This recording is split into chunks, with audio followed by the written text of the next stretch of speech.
A war has broken out between global brands, and the new battleground is a 20-year-old Filipina with a tennis racket and a dream that has suddenly become the most sought-after commercial asset in the world. The Women's Tennis Association is no stranger to rising stars, but it has never seen a phenomenon like the one unfolding around Alexandra Eala.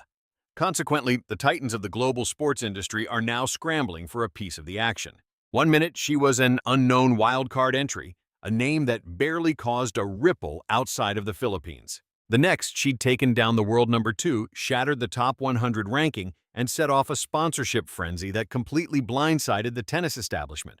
So what enabled a 20-year-old from Manila to completely upend the sponsorship hierarchy in women's tennis? And what is it about her that has the world's biggest companies pursuing her with an unprecedented level of intensity? Stick around because this narrative is far from over. Long before the corporate bidding wars, the viral highlight reels, and a climb up the WTA rankings so swift that analysts had to refresh their screens, there was a little girl in Manila who signed her first sponsorship deal when she was just 8 years old. Let that register for a moment. 8 years old, Globe Telecom. A major player in the Philippine telecommunications sector took a look at a child who had yet to play a single professional match and decided she was a sound investment.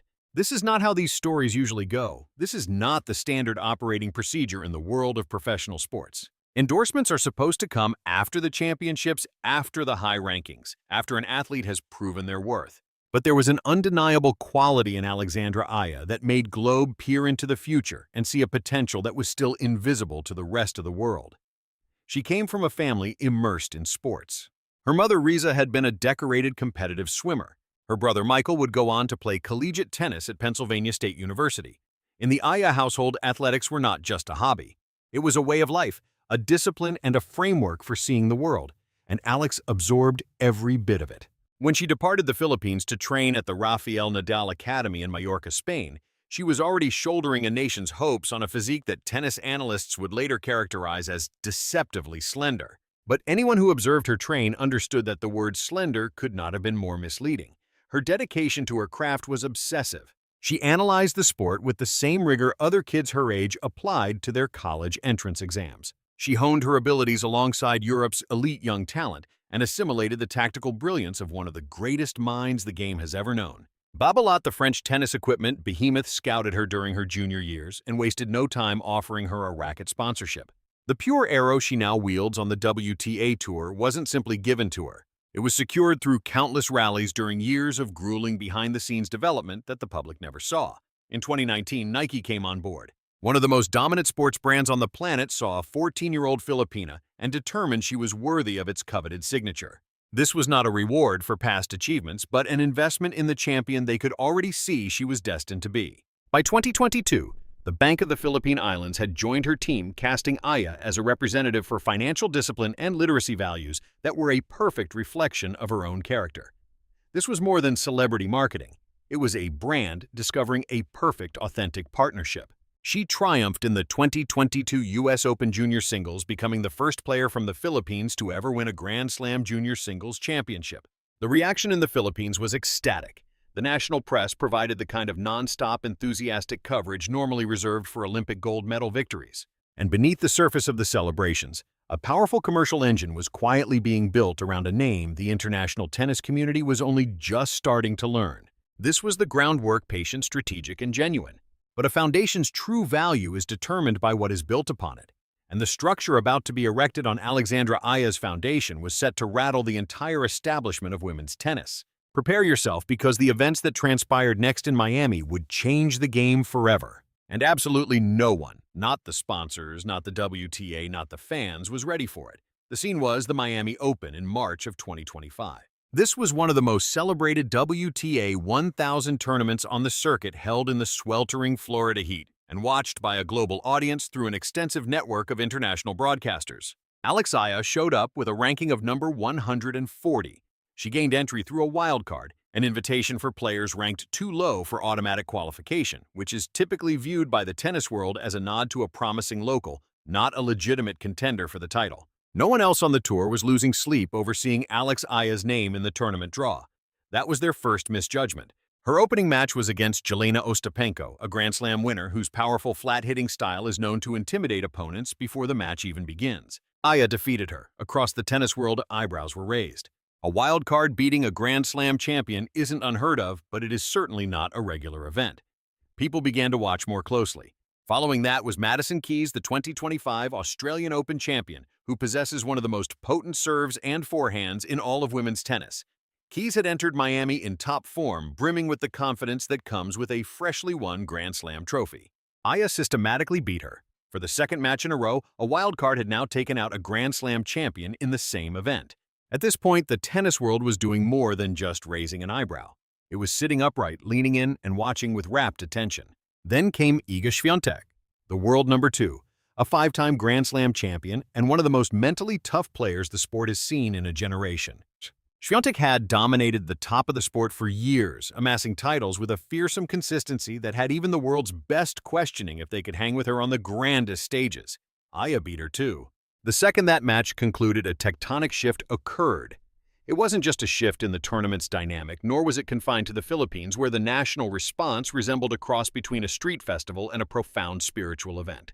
The real shift took place in the cold, analytical minds of the corporate executives and marketing strategists, observing from their offices with their laptops open and their spreadsheets active. In the span of just 1 week, her total career earnings practically doubled from the just under $500,000 they were before the tournament. Just from her run to the semifinals, she earned an extra $332,000, which rocketed her lifetime prize money to more than $830,000. By the tournament's end, she held the number 75 spot in the world rankings, becoming the first Filipino player of either gender to crack the WTA Top 100 all at the age of 20. She had come into the tournament as a wild card, but walked away as the story every sports desk across the globe was desperate to cover. It was no longer a question of whether brands were taking notice of Alex Aya. The only question was which one could sign her before their competitors did. If you thought the Miami Open was the climax of this saga, you are mistaken. The events that followed the tournament ignited the real conflict. When a tennis player achieves a major breakthrough, the commercial interest that follows tends to unfold in a very standard way. Agents begin making inquiries. Companies signal their potential interest. Meetings are arranged. Negotiations can stretch on for months. Contracts undergo scrupulous review. Formal announcements are eventually made via press releases filled with carefully selected language about shared principles and mutual excitement. The frenzy surrounding Alex Aya after Miami did not follow that script. It was a phenomenon that was quicker, more aggressive, and more turbulent than anything the tennis industry had witnessed in recent memory. The media landscape in the Philippines, which had consistently followed Aya's career with immense national pride, reached a point of almost complete oversaturation. Every time she entered a tournament, she was a front-page story. The outcome of every match was a top trend on Filipino social media just moments after the final point was scored. Major television networks began planning their broadcast schedules entirely around her matches. Sponsorship experts started to quantify her commercial potential, producing figures that shattered even the most bullish predictions. And that is when the viral falsehoods began. Fabricated posts started to make the rounds on Facebook, TikTok, and Instagram, all alleging that Wilson Sporting Goods, a powerhouse in the tennis equipment industry, had presented Alex Aya with a $45 million endorsement contract. These posts propagated with incredible velocity. A single Facebook post from a page named Tennis Plus accumulated over 103,000 likes, 6,700 comments, and more than 3,000 shares before fact-checkers could even step in. Verifiles and Rappler, two of the most respected fact-checking entities in the Philippines, each released thorough reports disproving the rumor, verifying that no such contract was in place and that the quotes credited to Aya were completely invented. However, a difficult truth lies beneath all the false information. The fabricated posts became so popular not because the audience was gullible, but because the story itself felt so plausible. When a 20-year-old defeats 3 Grand Slam champions within a single week, $45 million doesn't seem like a wild fantasy. It just sounds like another day at the office in professional sports marketing. In the background, legitimate business opportunities were quietly and truly materializing. In July of 2025, it was revealed that Aya would be a brand ambassador for locally a Filipino juice company, expanding a list of local endorsements that was rapidly growing in scope and prominence. Nike, who had been a sponsor for years, demonstrated a deeper level of commitment by giving Aya a specially made hair tie for her Wimbledon debut designed to resemble a sampaguita blossom, the national flower of the Philippines. That one personal and deeply symbolic gesture set off a huge wave of media interest and drew a powerful emotional reaction from the Filipino people. It was no coincidence. It was the move of a corporation that grasped precisely what Alex Aya represented to an entire nation. Commercial experts contributing to publications focused on the intersection of sports and commerce began to release in-depth analyses of her potential market value. One such analysis highlighted that the ASEAN region contains over 650 million consumers, that internet access in Southeast Asia has grown exponentially, and that tennis had been missing a long-term elite figure from that area to serve as the foundation for a commercial push. In these assessments, Alex Aya was seen as more than just an athlete. She was positioned as a potential gateway for commerce, the individual who could be the key for an entire sport to finally access one of the most populous and digitally active regional markets on the planet. As the WTA observed these developments, they were navigating a scenario for which they had no pre-written strategy. They had a player who could sell out arenas far beyond what her ranking would suggest. They had a player whose ticket sales completely ignored the standard connection between world rank and audience numbers, and one who was attracting media and sponsorship attention on a scale that more senior, higher-ranked players with longer careers had never managed. But this is where the story gets more complex because the celebration was not unanimous, and the entire dialogue about Alex Aya was about to become far more charged. We need to discuss the unspoken war that everyone was actively waging. By September of 2025, the bogus sponsorship rumors about Alex Aya had become a news story in and of themselves. The $45 million Wilson story was not a singular event. It was indicative of a larger trend. Countless stories about made-up charity announcements, non-existent endorsement deals, and fake quotes assigned to Aya appeared over and over again on social media. Every single one would garner thousands of engagements before it could be discredited by journalists performing the necessary task of verification. The fact check from Rappler was unequivocal. There were no articles, no official press releases from Wilson Sporting Goods, no verification from Aya's representatives, and absolutely no form of credible sourcing. The quotes that went viral, quotes about giving funds to the needy, using her earnings for the benefit of the Philippines, and putting charity before financial gain were a complete fiction. The image used in one of the posts to lend it credibility was lifted from the LinkedIn page of Joe Duddy, the man who had been Wilson's president and CEO, and who had left the company 3 days before the post was published. Just pause to consider what that implies. Somebody had put in enough effort to locate the LinkedIn page of a Wilson executive who was leaving and had deliberately timed the false story to line up with a genuine leadership transition at the corporation.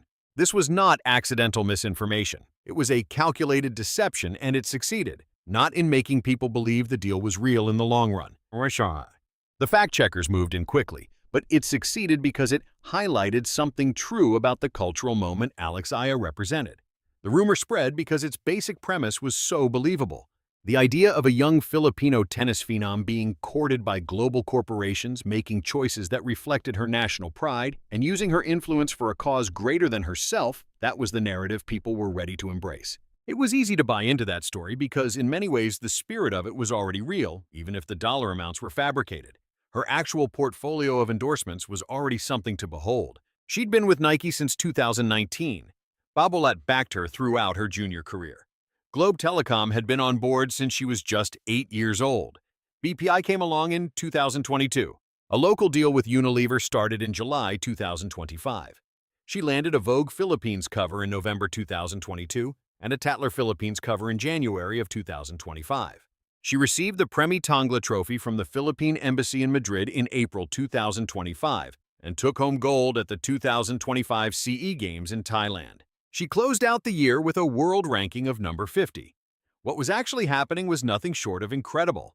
But the fabricated tales kept spreading, all because the reality of her success created a disconnect between what fans thought Alex Aya was worth and what had been publicly confirmed. This disconnect became the fertile ground where false information began to sprout and spread. What was consistently overlooked in all this chatter was the strain it put on Aya herself. She was forging a legitimate career, achieving real milestones and locking down actual partnerships, yet all of it was continually eclipsed by viral lies that attributed quotes to her she'd never uttered and inserted figures into her contracts that were pure fiction. The Asian Journal, in covering the trend, stated it clearly.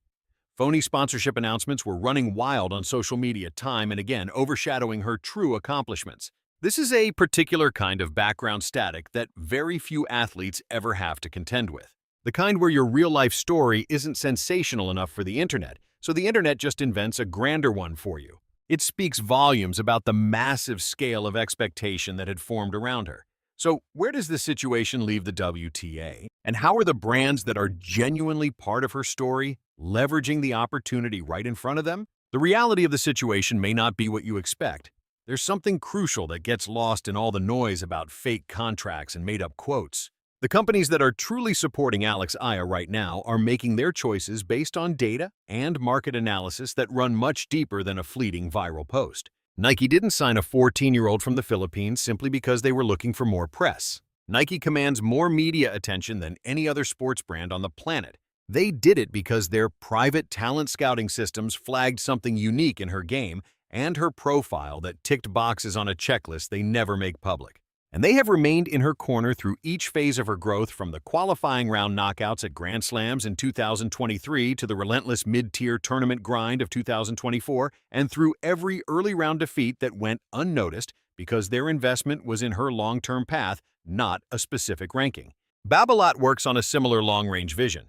Racket companies base their equipment deals on a player's style, their prominence in key markets, and the harmony between a player's competitive spirit and the brand's public image. Aya's hard-hitting baseline game, her formidable two-handed backhand, and her capacity to handle the power coming from higher-ranked opponents all directly reflect how a racket company wants its products showcased on the world's most prominent stages. The business analyses that appeared in sports industry media in late 2025 were highlighting a fact that tennis's conventional sponsorship approach had overlooked for decades. The Asian market, representing 650 million people with rapidly expanding internet access and huge engagement with sports, had never had a top-tier tennis star to unite behind. Soccer had its local legends. Basketball had its heroes. Tennis in Southeast Asia had always been a sport followed from a distance, lacking that one figure who came from the region and reached the very top. Alex Aya is changing that entire dynamic in real time. The business reports highlighted that her matches at Asian tournaments pull in crowds that are significantly larger than what her ranking would normally suggest. That's not an emotional response. Those are hard numbers. Full arenas create an electric atmosphere for the broadcast. That broadcast energy elevates media value, and higher media value provides more leverage in sponsorship talks. The calculation of what Aya means for brands trying to capture the Southeast Asian market is not complex at all. She represents a commercial prospect on a scale that has never been seen before in tennis. The WTA, meanwhile, found itself in completely new territory. Here was a player ranked at number 50 who was generating the commercial and media buzz of a top 20 athlete. A player with a fan base that was incredibly deep in her own country and stretched across a region with a population larger than most continents where the WTA's traditional business power is based. The challenge of how to create programming schedules and media strategies for a player like Aya was one for which the WTA had no existing playbook. What the naysayers who shrugged off the fake deal stories as just clickbait failed to grasp was the very reason those stories were so persuasive. They were so persuasive because the sponsorship activity around Alex Aya was in fact incredibly dynamic. The brands were legitimately interested. The negotiations were legitimately underway. The only thing that was made up were the precise figures and company names. The core business reality that Alex Aya is one of the most marketable players to arrive in women's tennis in a generation was absolutely and demonstrably true. And that brings us to the single most critical question. What does all of this mean for Alex Aya herself? The individual, the competitor, the icon. Because underneath every marketing strategy and every viral moment, there is a 20-year-old woman focused on achieving a very simple objective: win her matches. Alex Aya never intended to become a marketing sensation. Her dream was to be a professional tennis player. But in 2025, a remarkable wildcard run in Miami made her both a serious contender on the court and the most sought-after endorsement prize in all of women's tennis. The brands now vying for her signature are not just caught up in the hype. They are responding to history as it unfolds. And if she continues on this course, the battle happening right now to sign her is merely the opening scene of a much more epic tale. If you want to be on top of every development in Alex Aya's journey, make sure to subscribe this second. Click that bell because this channel brings you the stories that count well before the rest of the world catches on. And when it comes to Alex Aya, believe us, that's not something you want to be.